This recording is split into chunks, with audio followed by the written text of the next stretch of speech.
My name is Jan Teeter. I currently work out at Goodfellow Air Force Base in the 17th Force Support Squadron marketing department, which seems kind of odd why I would be on a podcast discussing technology, but it kind of goes back to my roots of when I was a training manager with TCP software and having to be a non-tech person, learning about how to teach that out, how to create curriculum on it, how to create learning objectives about it, to make it connect for people, with the ultimate goal of making things for the very end user of TCP software easy experience. Anyhow, that's how I got here. I also served as an honorary commander for Goodfellow Air Force Base, so I, beyond my marketing duties, I am all over the installation, talking to everybody on the base, from security forces to the comms to the training group, discussing different ways that we're using technology to advance our training. Goodfellow has a huge global impact, especially in intelligence. So I sit in on a lot of those conversations just out of pure interest. So yeah, that's me. So the Concho Valley Technology Alliance is actually kind of the baby sort of project, passion project for Todd Smith and myself. And it goes all the way back to working at TCP Software, being in that training space in a software company where a group of us had gotten together and we wanted to start, I think it's Jeremy who set it up, a meetup. We called it the Tech Meetup, and we invited everybody in the community who has any interest in the tech space to come in, and usually we had a presentation, different topics. We tried to vary the topics within technology, and obviously there's so many things to discuss and learn. And then we would have discussion, and having that wide variety of people from various different spaces in the community, and then people like myself that is just sitting there learning and listening to the conversations. What are people asking? What are they engaging on? And Todd was quite the regular attendee, and you were, Gabe, were quite the regular attendee. We were definitely core people who were there every month. And at some point, everybody got busy, and especially the software company was always hosted in TCP space, and we had so much going on, we had to move away from committing time to that event.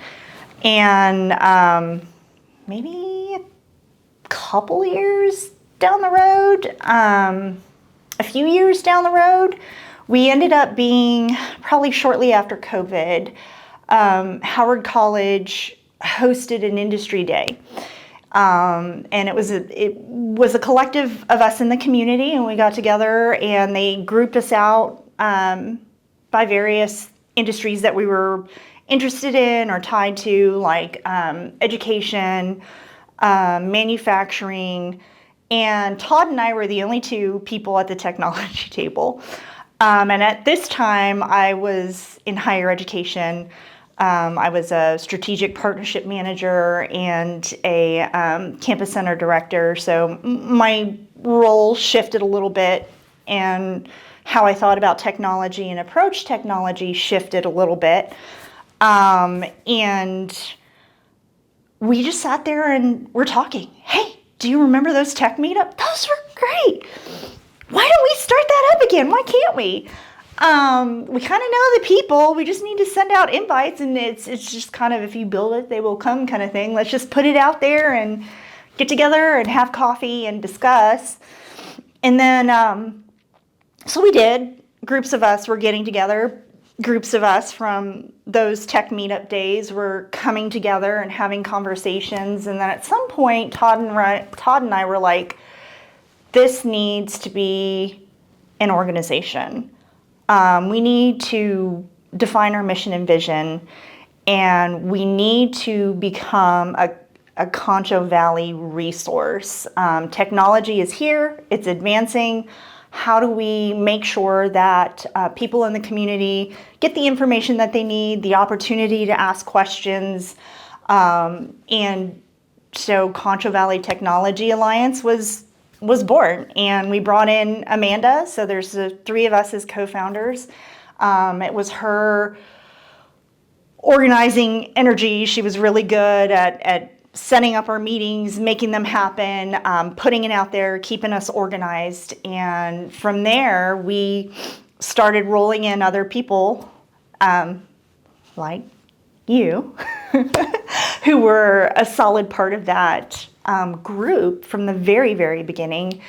And we started talking, and then the Technology Alliance, we put together bylaws, outlined mission, and this took years.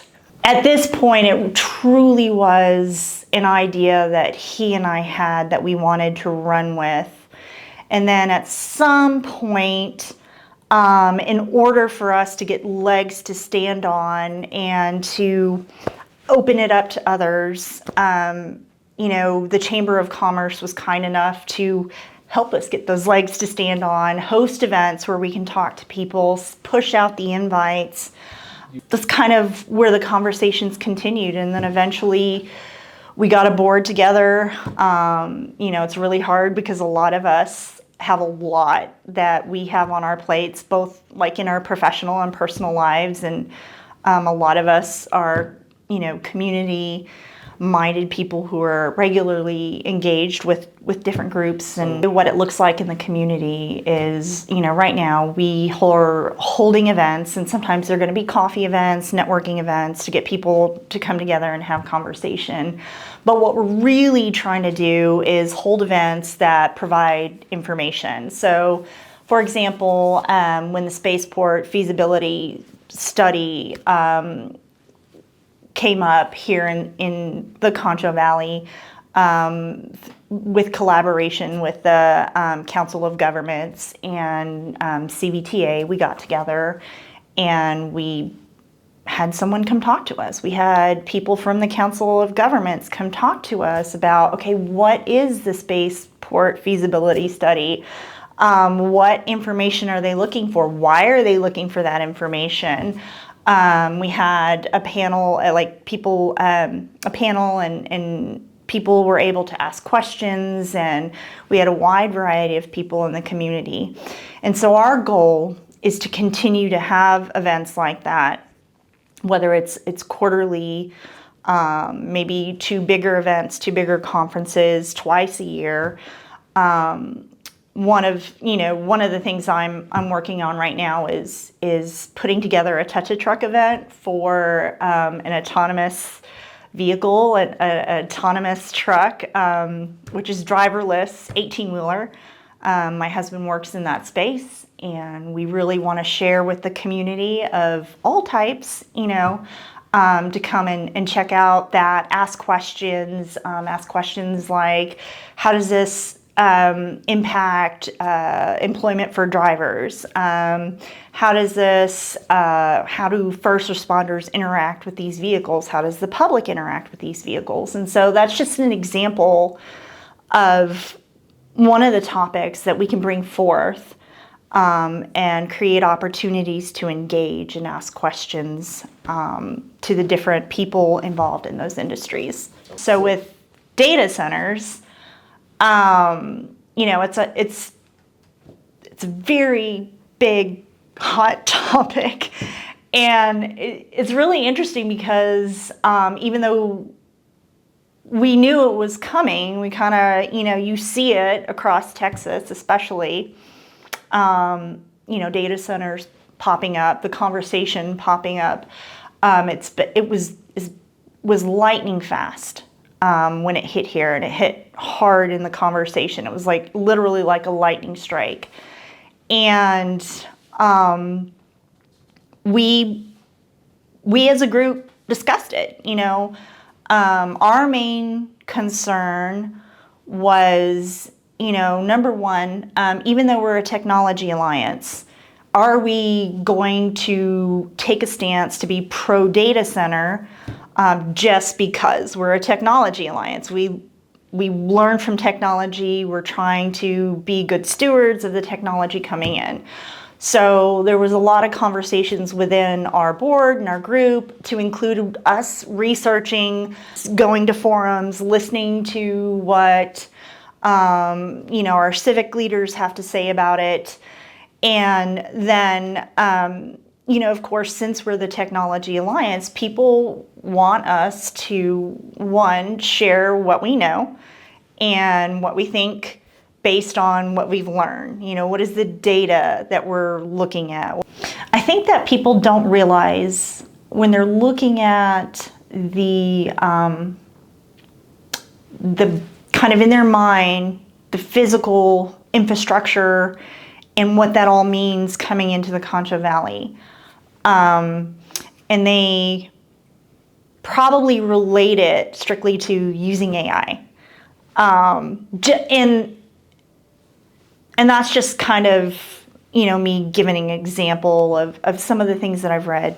But, what people need to realize is, once again, it's what are we consuming? How are we consuming it? Everything that we do in our office, that we do on our internet, clocking in and out, our payroll systems automatically running, using our social media. And then the things that people don't think about is like, everything moving to the cloud, and even something as simple as your Google Docs going, storage in the cloud versus being on an on-premise server. Yeah. So with the potential economic boom that the data center brings to the community, you're going to see that boom go all across the community. So like now your restaurants are having heavier traffic, more sales. A lot of our restaurants recently, a lot of them are closing down because we just don't have the business to support them. So now you're going to see an influx of business, money being spent in your community. The other part of it is now, to build these data centers, just starting from there, you're going to be like tradesmen, electricians, and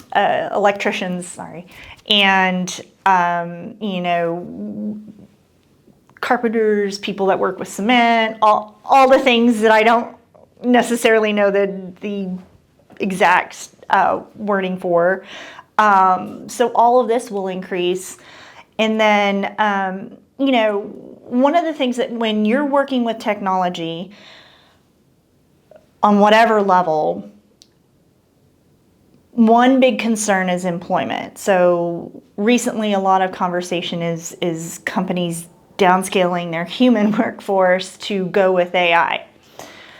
There is a trade-off. So as things like that shift, then there's another shift.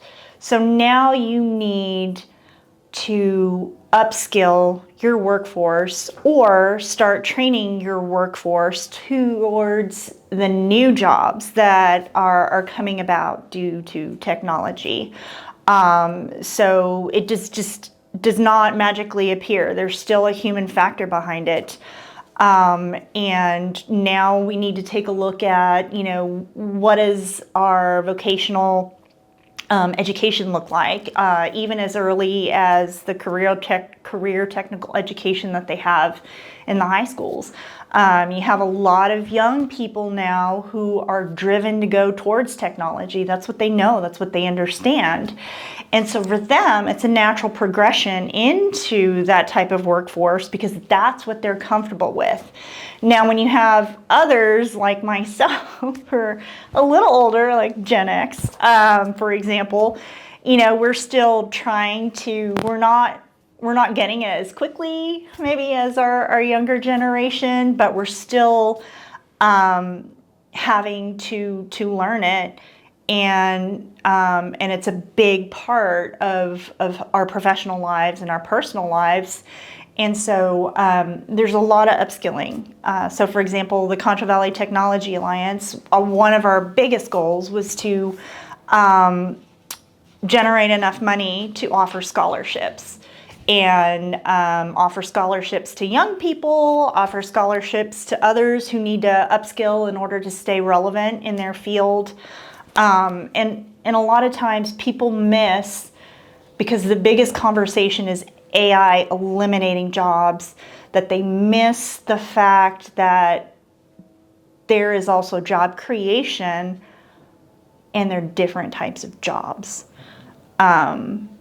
So we need to kind of manage our education even at the K-12 level all the way through college, whether it's a typical university, if it's vocational technical school, community college.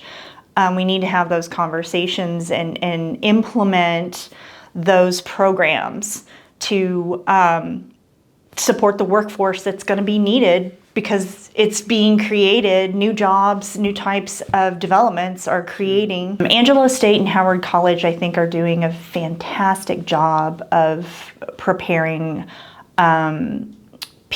students coming through their organizations for the opportunities that are being created and being, that are developed and moving forward. We have a great relationship with Howard College. We're frequently having conversations on workforce development. What does their curriculum look like? What are the needs that are upcoming? You don't want to wait until it's needed. You want to plan for when it's needed, so it's already in place and you're already training that workforce. So Howard College is fantastic at that.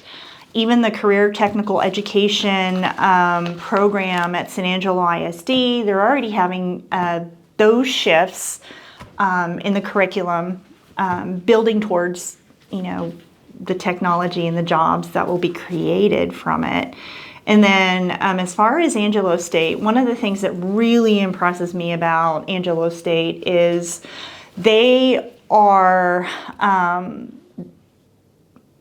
don't want to say they're so well prepared, but they are. Those conversations happened very early for them. They're bringing in, a cybersecurity awareness month. They're supporting, even the grade schools in certain events to keep them connected and learning. Yeah, so, another thing that people don't often think about, because it's so much easier to focus on the at-home impact, what you exactly see in front of you, how you engage on a daily basis. And what people don't realize is that data centers play a very important role in national security. As as our military evolves, as technology evolves, as it evolves in how we protect our nation, and people just don't realize, because they don't see it that close to them. And I think some of it is unique for me in the sense that I work on an intelligence training base. So I see the amazing things that they're doing with cybersecurity and, even things like Space Force, learning about that and what they're monitoring, out above our atmosphere and why it's important and who has stake in those pieces floating around in our atmosphere that dictate how we communicate to each other. How do we communicate to each other on a critical level? Warfare now looks different. There's so many things, so many cyber attacks that are coming at us that unless it's a super big news, the community does not realize, the general public does not realize how much is going on behind the scenes to protect our nation. And the thing about data centers is that China right now is rapidly expanding their data center.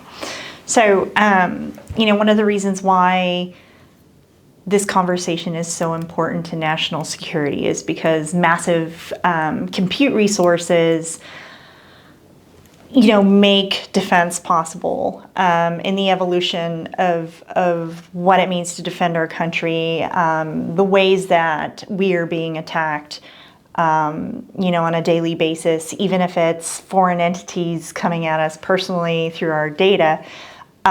We need these resources in order to keep up with the defense, keep up globally.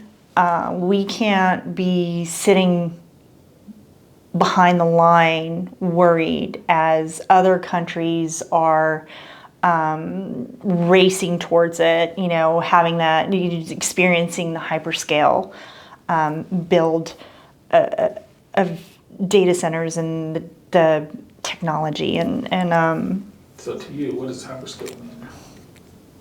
Very fast, very big. Hyperscale means to me that it's very fast and very big. Hyperscale also, when we're speaking about this, there's going to be some forecasting.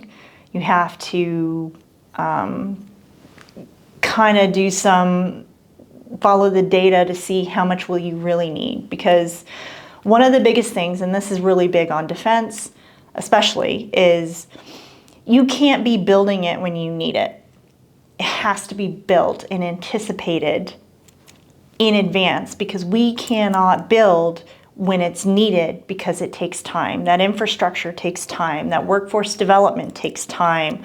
The resources take time.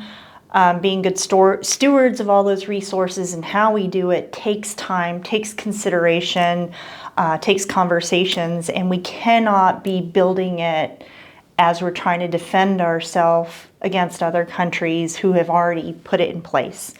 Everything is always going to be, how do we anticipate the needs and how do we start building towards those needs so that we are ready when it's needed.